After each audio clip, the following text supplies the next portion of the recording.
তালহা ভাইও এখন এনিমে মারার পর এই ডায়লগটা মারে না যে আমি সিজন 2 এর প্রো প্লেয়ার। 12 লোল গেমারও এখন আর আগের মতো ইমোশনাল ভিডিওগুলো আপলোড করে না। কাব্য ভাইও এখন আর কোনো লাইভ স্ট্রিমারের সাথে নুব প্র্যাঙ্ক করে না।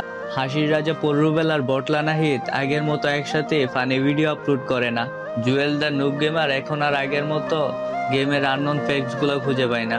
গেম ছেড়ে চলে গেছেন বাংলাদেশের ওল্ড লিজেন্ড নাইম আলম। জান্নাত গেমিংও এখন আর আগের মতো লাইভ স্ট্রিমিং করে না। রোস্টেড গেমিং এখন আর যারা আপুর সাথে প্র্যাঙ্ক ভিডিও করে না। ইন্ডিয়ার সেই ছোট ছোট বাচ্চারা এখন আর গ্রুপে এসে বলে না ভাই মুঝে ডিজি আলো গিফট কার্ড দো। এখন আর কেউ 7 দিন অপেক্ষা করে না একটা কাস্টমের জন্য। আর ওই রাত জেগে গ্লোরিটাও কেউ পূরণ করে না। এখন আর গ্রুপে হিপহপ আসলে বলে না ভাই বিগ ফ্যান ভাই ফ্রেন্ড রিকোয়েস্ট অ্যাকসেপ্ট করো। দিন দিন সবাই এই গেমটা ছেড়ে চলে যাচ্ছে। হয়তো একদিন আমিও এই গেমটা ছেড়ে চলে যাব। গেমটা পড়ে থাকবে প্লে স্টোরের বুকে।